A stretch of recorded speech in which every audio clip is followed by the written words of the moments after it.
We all know a well-fed baby is a happy baby. So this episode is brought to you by Tommee Tippee and their new advanced anti-colic bottle. As they say, it's all about the nipple, baby. Tommee Tippee bottles are shaped like a breast because babies prefer it that way, which means less fuss and a little more glorious peace and quiet. To learn more about Tommee Tippee acceptance guaranteed bottles, visit tommeetippee.com.au.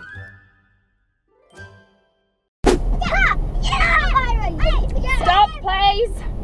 Mashed banana, mashed banana. Mashed banana. Mashed banana. Ah! Get off me! Stop it. You farted. I hate my brothers and sisters. Woo, chicky, chicky, chicky, woo, chicky, chicky, chicky. Stop it. Right. I'm going to pull this car over and you're all going to get into big trouble. Let it go. Let it go. It's very distracting, okay? I'm trying to drive. Mum Life! Hello and welcome to another episode of Mummy Time TV. I'm Chezzi. Today we're chatting about being a good mum. Often we put so much pressure on ourselves to conform to what we think makes a good mum that we often overlook what it is our kids actually need from us. I can't wait to get into this chat. So without further ado, let me introduce you to today's mums. First up on the couch today is Melissa Wilson. She's a single mum to 2 kids under 5, and in her spare time, she's the editor of KidSpot. Welcome, Melissa. Hi, Chezzi. Next up on the couch today, we welcome Jess Grima. She's one half of the very popular social media duo, The Everyday Mums. She's also a mum of 2. Hello, Jess. Hi, Chezzi. And our third mum today is Abby Gilmore. Abby is a mum to 2 little girls and likes telling it like it is. She's also got a very loyal and popular following on social media. We're thankful to have her here today. Hello, Abby. Hi, Chezzi. All right, so let's start with Jess. Jess, you work full time. Do you get a bit of mum guilt? Not really. Okay.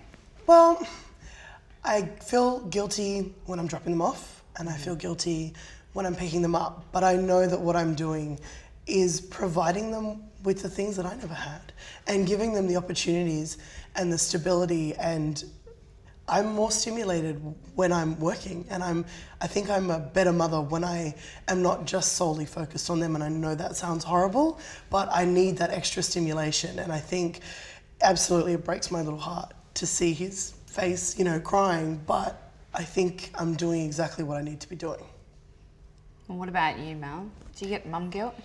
Yeah, absolutely. I think we all do, but I completely agree with Jess. I know that I am a much better mum when I go to work and I'm doing something that's for myself, and then when I come home, I can really focus on them and I know that I'm putting 110% into it. But mum guilt, it's just part and parcel of life, but I think we all need to lighten up a bit on ourselves. If we said out loud half the things that are going through our head to someone else, you wouldn't have any friends left. They'd be horrified. They'd think you're the worst person in the world. Yet the stuff that goes through our own heads is just awful. I don't know why we do it to ourselves.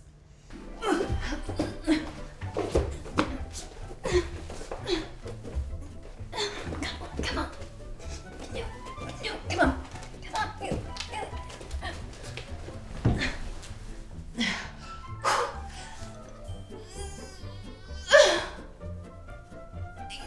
Yes!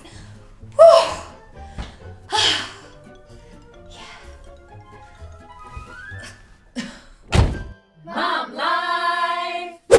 Hi guys, my name is EmmyLou from EmmyLou Loves.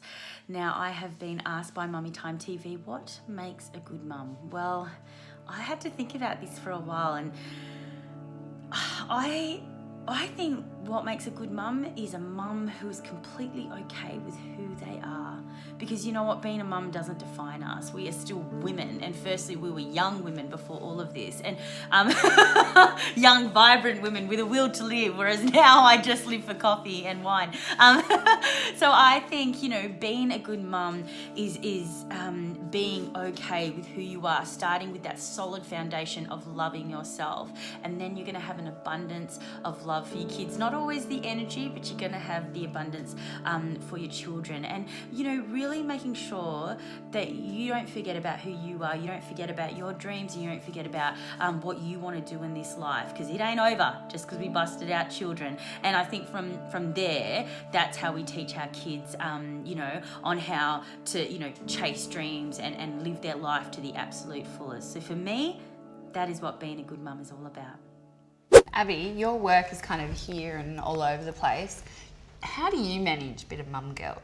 Do you get it? I do get it, but I think I've learnt now to sort of catch my thoughts a little bit and realise that wherever they're at, they're safe. And yeah, obviously everything that I'm doing, it's because I love it. And like the girl said, I'm a better mum when I'm doing things for myself. Obviously being a mum was what I wanted to do, but I didn't want it to also just define what I did. So it's really important to have that sort of separate you time so that you can come back and be the best mum, I think.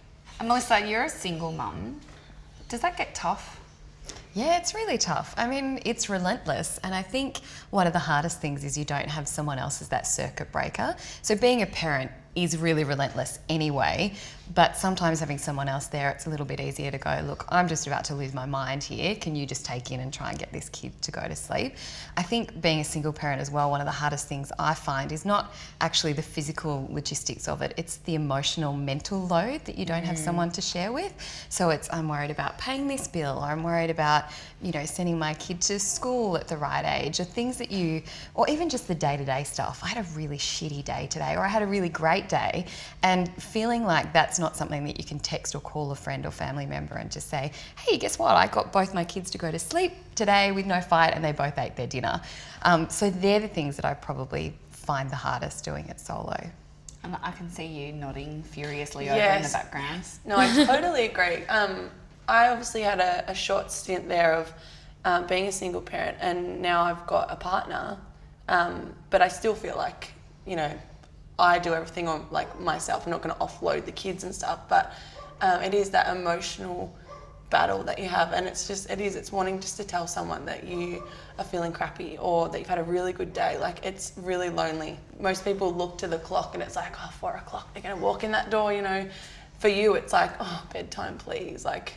Can 7 o'clock come quicker? Can I open the wine Yeah, it yet? gets really lonely. Yeah. And Jess, what about you? Do you Wish that I was a single parent. do you have help and support at home? Yeah, my husband, God love him, he's good, but my daughter and he really battle it out, and I find that I am refereeing quite a bit. And I wouldn't pretend to know what being a single parent is, and I take my hat off to you. But there are times that sometimes, even in a marriage, I do feel a bit lonely because, he does work, but now I work full time too. And I was making accommodations for that, going, well, he works full time and I'm home part time. And I still feel sometimes the balance is a bit out because I'm still overcompensating and doing all the things. When really I look at him and think, come on, darling, let's step it up a bit. And I would love my own downtime, but I don't get the time for that. We are literally, throwing all the balls up in the air and seeing how many I can keep up. And sometimes I want to just, smack him in the head a little bit to wake him up. Well, you've had a stepdad in your kids' lives longer than I have. How long has Nolan been around for? He's been in Aiden's life for 8 years now. 8 years, yeah. 8 years, right. Okay, well, he's been around for not even 1 yet, but I feel like he's been around forever. Stepdads seem to have this thing where even any step parent, they just come in and they can make everything better. They start off as a friend and then become a parent as they go along, and I think that's very important. Yeah, they kind of progress, they watch you do things, and it's like they're watching to see how you do it so that then they can eventually And the kids slowly like them better. do it. Yeah. Yeah, you become like the odd parent out, you're the one that's not invited to the cool party anymore, sorry, you birthed me. You're not hanging with us. You can leave. Yeah, no, that's true. My kids call Leroy, they call him Lily. They're like, Oh, Lily. Lily. And then Arlo will be like, Lally Lily. That's Isn't a that bit cute? That's very Yeah, cute. I know. Aiden calls Nolan dad and calls Ryan daddy. But Nolan got permission off Ryan Ryan gave permission to Nolan first. I was about to say, I don't know It's a bit how awkward, isn't it, when I say it like that?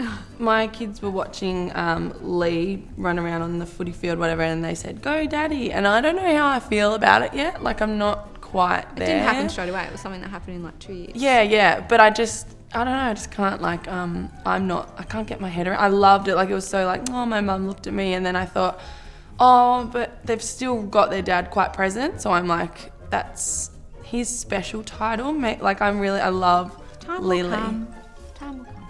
Don't you just wait.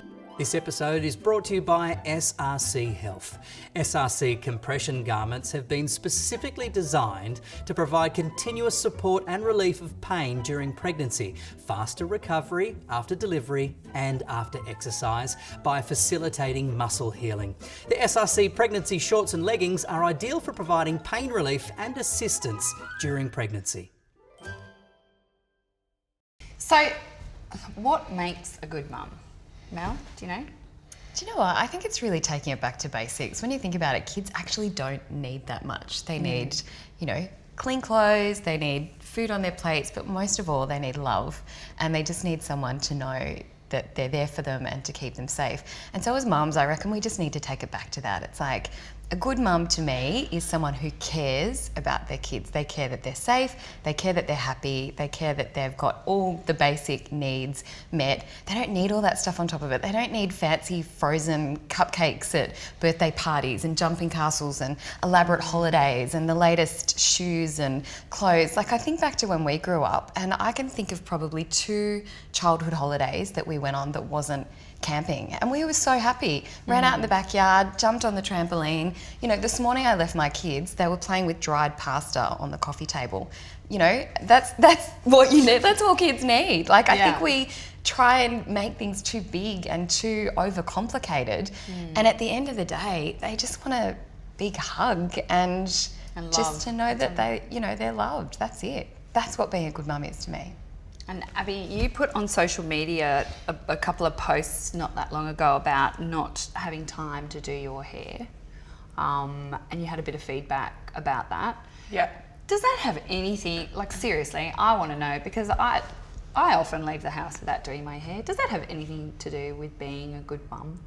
No, absolutely not. I think the reason that I decided to talk about that was because I have never been hugely into making myself look the part, unless we're obviously doing something and the girls down there did a great job, but like myself, I get up, I put the mum bun in, and I get my tracky dacks on or whatever, and I go out and do what I got to do, whether that's the shopping or it's just having fun with the girls. But a few times, people will say, "Oh, you look a lot different," and I'm like, "Oh, thanks." Like, I brush my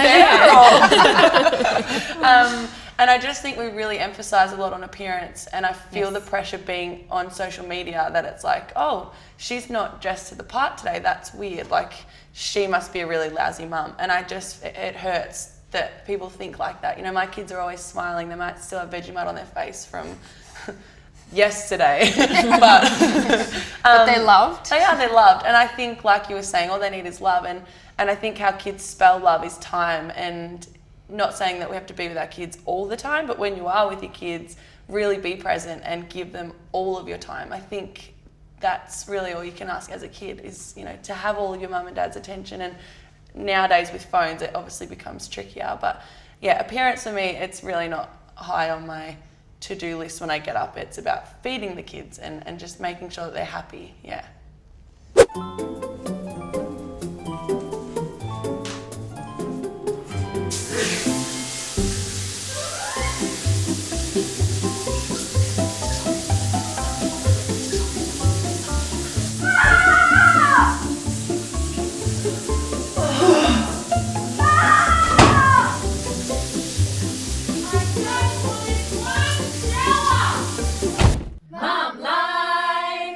Hi, I'm Jules Coffey and I'm a mum of 2 girls. Being a good mum is doing the best that you can. Some days you do a better job than other days, but at the end of the day, each and every day, as long as you love them and you want to do the best for them, then that's the main thing. There's no such thing as a perfect mum, but being a good mum is definitely something that It can be challenging. Getting up day in, day out, changing nappies, wiping noses. But I think if you love them and you want the best for them, then you're a good mum every day. Do you think people's expectations of what you should look like as a mum comes into it, or what you should be doing? Jess? Never ever factored in for me, but that's most of the time I kind of look like I've been dragged backwards through a bush. But I mean, who has time? I don't know. That's what I'm hoping I might get some dry tips. shampoo. That's all I can humans say. alive. I don't have time for this. Okay, there are days when, you know, I have my own, you know, skin issues and those sorts of things that I think, okay, for myself, if you factor that in for myself, yes, there are days when I walk out and I go, oh, I feel, you know, my hair is clean and my face is on and I feel good. But otherwise, no way. I think that it's like I stated in my post that like I'm actually really envious of the people that are really time savvy. Like I'm not saying like if you get up an hour earlier for appearance, that's lousy. Like no, that's actually incredible, and I really take my hat off to you. But I value my sleep over over that. So I'm not saying that it's bad to be like that. I'm just saying that like we shouldn't even be putting that into parenting, like appearance. I think that it's silly. But I think we all have our own priorities, and that's like not even priorities. If that's, as you say, if that's what makes someone feel special, and if that's what makes them face the day and think I can cope today better than I could cope, you know, yesterday, then. Fair enough. Fair enough. But you know what? Kids don't care. I put lipstick on the other day and I walked out of the bathroom and my 2-year-old son went, Mama, so pretty. Mama. Who is this person? Who is this random What'd you person do with my makeup mother? on? Yeah. I filled in my eyebrows and my 4-year-old said, "You look like Frida Kahlo." Oh, And your 4-year-old I don't knows who even know Frida that. Kahlo is. That's impressive. Thanks. Yeah, I had a lot of tan on my face on Mother's Day, and my kids came in and they kind of were like, yeah, we love her. I think kids don't really care. They don't really get it. So it's mums judging mums. Now that, I guess, is another thing I want to touch on, because I've seen little snippets of judgy mums, and I don't like it. It frightens me, and I don't think as mums we're all trying to do our best. We should have to put up with that. Have you heard some stories or seen, in your kids' spot travels any? 100%. We always get people commenting on stories, making judgments. You get that mixture. There's the ones that are incredibly supportive, but you're always going to get people that are writing things that are not particularly nice.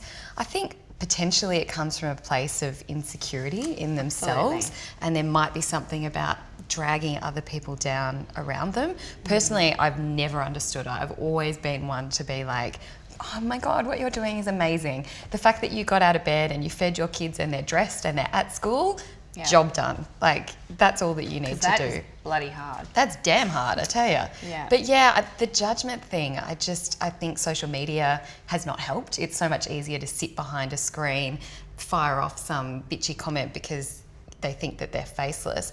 And I've always wanted to say to trolls or people that have written nasty things back to me about things I might have said or done, and I think, you know what, if you were still prepared to stand in front of me and say that to my face, fine, let's have a conversation about it. But chances are that you're not. And so if you don't have the guts to say it to my face, don't say it at all.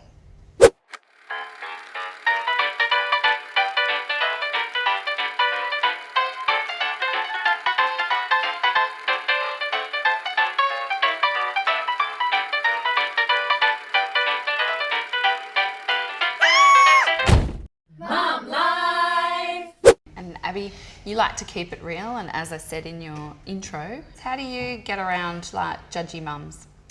I get a lot of judgy mums. I think, do you know what's really sad actually is I get a lot of nice comments and then I get a lot of judgy mums, and I feel like I'm only really commenting back to the judgy mums. So I'm not saying like, thank you for being so kind to the nice ones. I'm just constantly trying to call out the nasty ones, and I think it sucks you in, like, because you know you're not that person, and they're seeing what little snippets of your life. They're not seeing the big picture.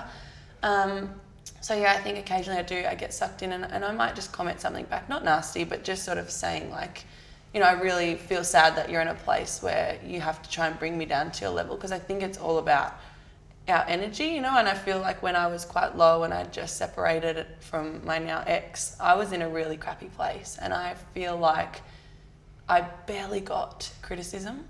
And now that I'm sort of on top of the world and I'm loving my life again and I'm with someone new and, you know, my kids are happy, it's like all those people that I used to be on the same level as, they're now having cracks at me, you know, because we're not vibrating at the same level and their energy is lower than mine. And it's just you know, the world's never going to change. I just think that you're always going to have those kind of people, and that's part of the job, is having that thicker skin and knowing that what you're doing is having a bigger impact on the people that need it, I suppose.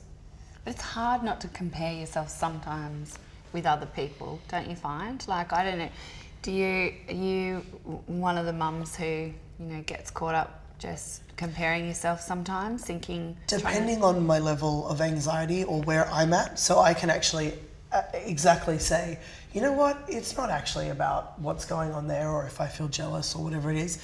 It's actually because this is what's happening in my life. So I can identify that. I mean, I do not understand judgy mums. I think they're actually quite boring. And if that's really all you have to do, then yeah, I'm so sorry that your life is so boring that you have to do comment like that on somebody else's life. But no, I think that, as you say, I don't think it's ever going to change. And I think that we do have a tall poppy syndrome. I do feel that when someone is going really well, we need to try and change that whole perception of, oh, they need to be cut down. Just because someone isn't having a tough time doesn't mean that they deserve to be bullied or trolled or whatever you want to call it. We all have our bad days, but the good days should be celebrated. We should be throwing a parade for those good days and really embracing that, instead of going, oh, well, she must be a terrible mother because her makeup's done and her hair's done and her house is tidy. But that's also the image they're putting out there. They might have had a really terrible day, and that's what makes them feel better. Putting a gorgeous photo on Instagram of their kids out at the beach. I do that. Sometimes I kind of think like, oh, you know, 23 hours out of today really, really sucked. But I had that 1 hour where I had it together and I felt like I was a good mum. That's the picture I might want to put on Instagram. So what? No one knows what's going on behind closed doors and what's going on in your own head. So that's very true. Have you had any like monumental moments where you've gone, you know what, I'm a bloody good mum? I'm gonna you know what? The days, I reckon, where my kids eat dinner without complaining that it's disgusting, get in the bath without killing each other and tipping half the bathwater out, and actually go to sleep without me having to get a million different items before they go to sleep. They're the nights where I kind of go, yeah, I got this, I got it all together. But on the flip side, I think back to Australia Day weekend, most recently this year, and it was a really, really low point for me. It was really, really hot. My son was waking up at 4:30. It was this perfect storm of awfulness, and I was exhausted and I was feeling really low and I was resentful about my breakup and I hated everyone in the world, and I was the worst mum on those days. Like 3 days in a row, I had my kids by myself. I was snapping at them, I was yelling at them, to the point where one night after they'd gone to sleep, I even Googled whether you could get throat damage from yelling too loud. Like, I felt so bad about it. Tell me after. Asking for a friend. But, you know, at the end of the day, you have to pick yourself back up and go, all right, what am I going to do with this? And tomorrow is going to be a better day, and I'm going to have those days where I yell, and I'm going to have those days where I'm really not proud of myself. But I'm going to turn that around and be a better mum the next day and get it together, and it slowly gets a little bit easier. Little kids are really hard. Toddlers are little assholes sometimes. They are so hard. Yeah. They are hard, aren't Narcissistic, like oh my goodness. Every day is a brand new day. Yeah. It's like,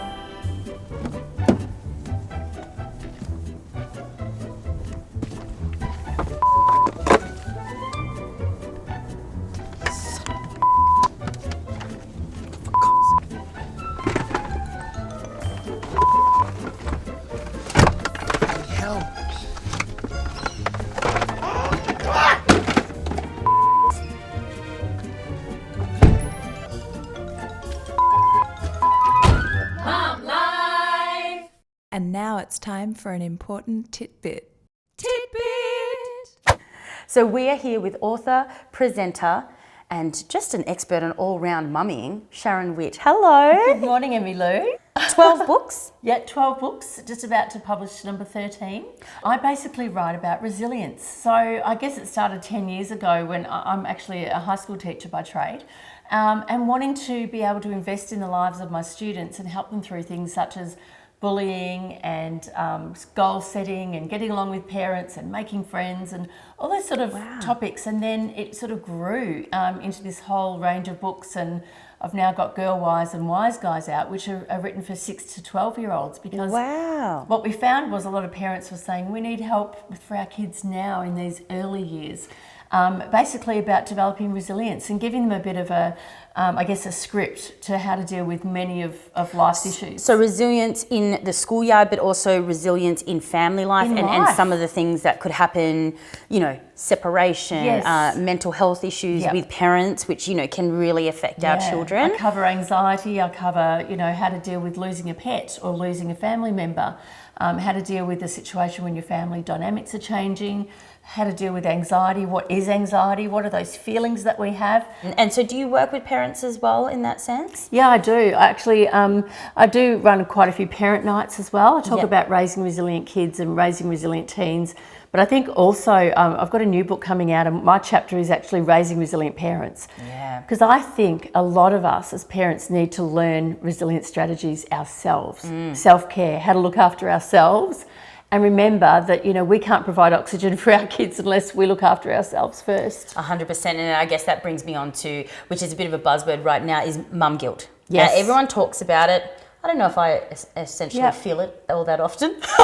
I'm getting better at it. I'm a little focused on what I need to do. I'm a bit harsh like that. I'm like, I don't feel guilt, but then sometimes it'll come out of nowhere and it'll just whack me in the face when I'm dropping Vita off at daycare, and she's not even really losing her mind. For those of you who don't know, I have 3 children, a 7-year-old, a 6-year-old and a 3-year-old. You have 2 teenagers, or almost adults now. Well, one's 21 and one's about to turn 18. So okay, so I've got the mum guilt for the younger ones once in a while. Do you still get mum guilt? Oh, how definitely. For the one who's nearly 18, she's doing year 12 at the moment, and there's definitely that time where I've got to be interstate filming or presenting somewhere, and it's like, but you're leaving me. And I'm like, but I'm actually also, what I'm teaching my kids is that when I'm investing in myself and doing my spark, which is things like this, is my spark. It's actually filling me up as well as I'm helping other people.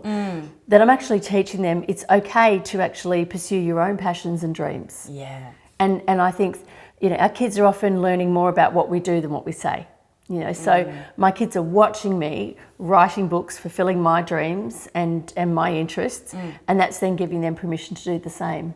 Jess, have you got any monumental moments where you thought, wow, I'm like really nailing this? Motherhood. What do you think is a good mum moment? Usually when she's not yelling at me. Right. The 4-year-old.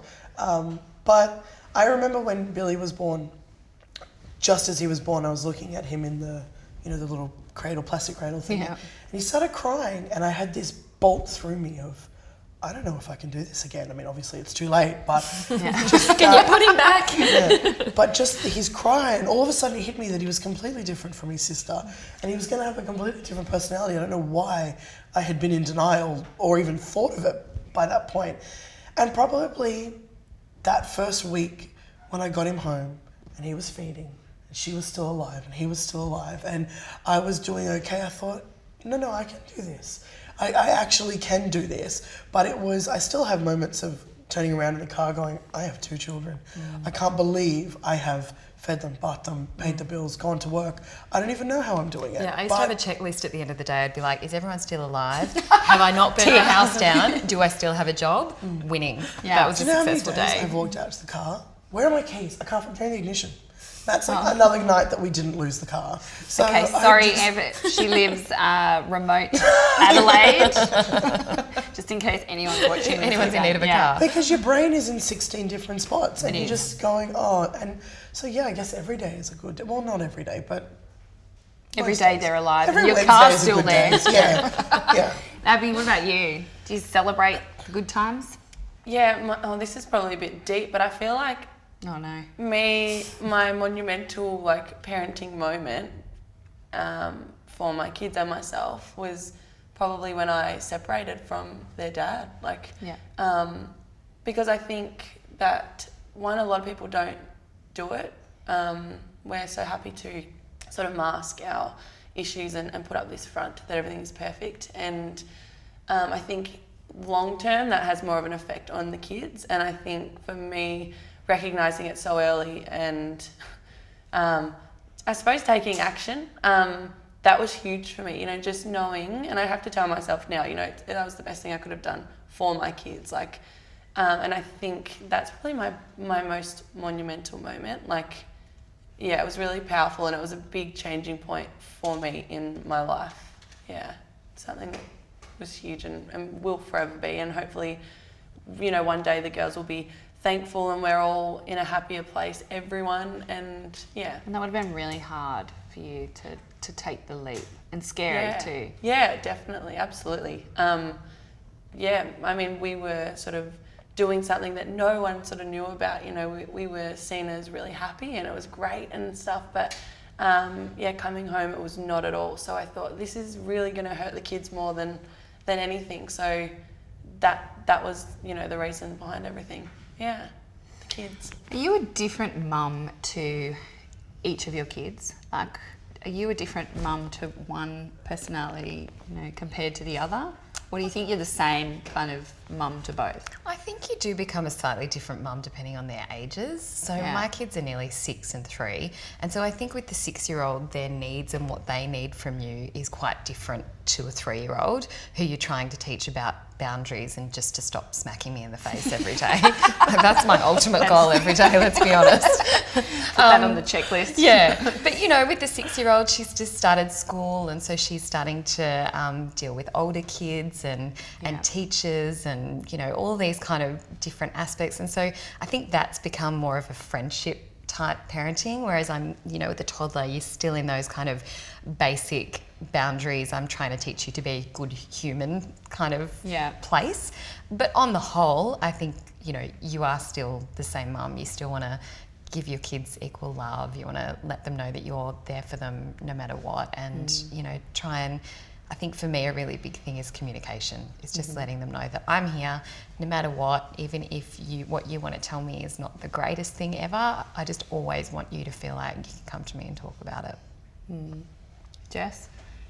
Yeah, so Billy's 8 months and Olivia's 4. And I think, as you say, I think they just bring out the different sides because of their personalities. Olivia is so strong and so vivacious and so full of life. Girls, right? Oh, man. That I am different with her, and also because she's my only girl. But with Billy, he's just this bundle of love and squidginess, and she was never like that. I didn't have a baby with Olivia who cuddled me and wanted me and reached for me and gooed and garred and laughed. She just sort of peered at me from behind her dummy. She loved me, but she was just more judging me all the time. She's been here before. You're like, don't worry about judgy mums, I got a judgy kid. You know, she'll come up to me even now and she's like, no, I wouldn't wear that. Oh. Right, okay. Oh. So she's completely different in how I am with her, and teaching her to be a little bit softer. And I mean, I've got no worries about when she's older. She's going to be ace. But Billy is just squidgy, and he raises his hands up when I come in the door, and he is messy and smells, and he's just so different that I find myself, it's really parenting again, like for the first time, because they are so different. So yeah, I mean, I'm so lucky, but they are polar opposites. Chalk and cheese, my kids, 100%. So sometimes you think that because, you know, it's a boy and a girl, that they have different personalities, maybe that's the reason why. I just wonder, like, I have 2 girls and they're very different personalities, and I feel like I'm a much less patient mum with Scout, who's very naughty, even though she's smaller and younger. Do you find that 2 girls, they've both got different personalities? Yeah, so different. And I do parent them different, just because Mila, my oldest, who's 3, is a lot like me. And then Arlo's like the complete opposite. So Mila's super emotional, like takes everything on board, like holds a bit of a grudge. Right. Whereas Arlo's like free spirit. She couldn't care less if you like her or not. Like climbing everything, you know, just very different kids. Mila like can't be a metre away from me. Arlo's like, see ya, mum. Like they're so different. So I do parent them different, yeah. So I was 20 when I had my first son, and there was no internet, there was no social media, there was nothing. So I was completely isolated. She's a dinosaur. I am a dinosaur. But now I think it has changed the landscape for every single parent 100%. because they have someone to talk to and to, you know, refer to in the middle of the night, at any time of day. A stranger will happily help you, happily talk to you about anything, and you are not alone at all, and you have friends around the world now, And being a mother is really, really hard, and it can be really isolating, and I suffer from anxiety. And the good thing about having Lisa, especially doing what we do, is that if I'm having some sort of anxious meltdown, I know that you are going to pretty much be able to kind of say, no, it's okay, walk it back, like you'll be fine, or provide comic relief or whatever it is. And I actually have that with, I think, all of our group of friends. I mean, we met online when we were planning our wedding. It's like 10 years ago now.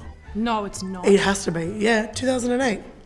10 years ago, and now we're doing this together, and I think it's just shows that it's not always easy. One of us is up and one of us is down, and sometimes we're both up, or sometimes we just both want to pack everything in. But I think that having that balance and having the most incredible group of friends and women, and I really wish, and I'm sure this will get cut, that you could actually turn and see the faces of the women that are sitting here, because they are absolutely phenomenal. And they're all online friendships, and they're all doing the same thing that we're doing, trying to provide a service to people who can't get to mothers groups and they all might be too socially, awkward or worried about what they're going to look like or feel like or say. They can sit behind a computer and not feel connect. alone. There's no right way to mother. There is no right way. There's no right answer. And I think that what we are doing collectively, and the friends that you have and the connections that you make, are the most important thing, and they get you through the times where you really just chuck a tanty and go and sit in the passenger seat of your car at 9 o'clock at night in your pajamas. Yeah. That's so good.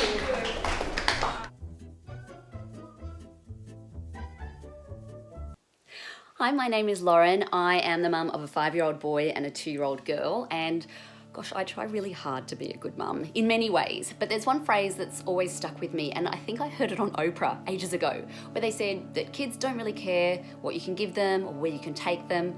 All they really care about is whether your eyes light up when they enter the room. So I've always tried to remember that, and I try to let my kids know that I hear them, that I see them, that I respect them, and that I'm trying really hard to see things from their point of view when they're having very big emotions, even when those emotions are completely irrational and frustrating. And I let them know that they don't need to change anything about themselves. They don't need to be anybody else, because even if the whole world was against them, they'll always have mum. And I also try to be a really good mum by never following through on some of my more extreme threats, like, if you don't stop screaming, I'm going to stop this car and you can get out and walk home, for example. Because I have never once made my children walk home, so... I think we're getting close to end of time, even though I could sit here all day and talk to you. But before we go, I'm going to reach down here. Goodness. And I'm going to pull out some little cards. We're going to do a word association game. So just say the first thing that comes to mind. Okay. Is there any restrictions on? No. Okay. On language or words? No, you can say whatever you want. All right. Tiredness. Me. School drop-off. Not yet. Oh, that was a hard one for you.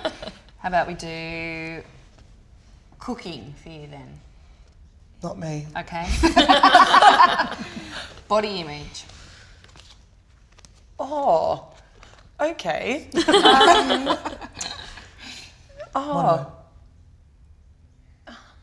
Positive. Okay.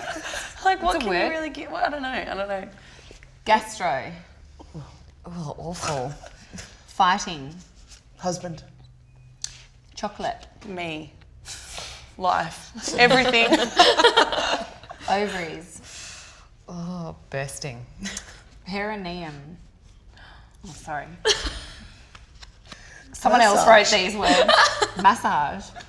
Yeah, that's kind of what came to my head too. Like, I don't even know how to say it. But Did you actually do that? No. Okay. I was going to say, massage kind of goes with that, doesn't it? Penis. Oh. Is that a word? I think she's vomited.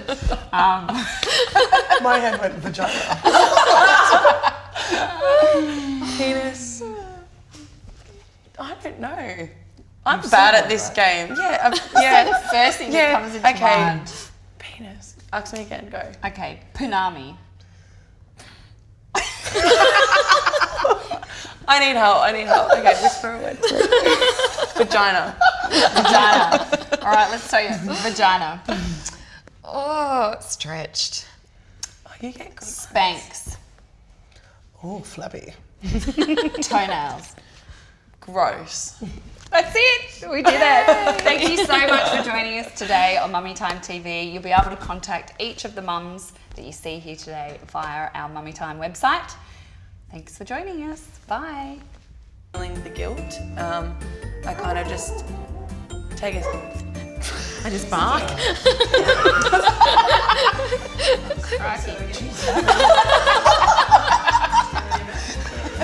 I think you're going to need to subtitle that. I didn't know you could throw your voice like that. That was amazing.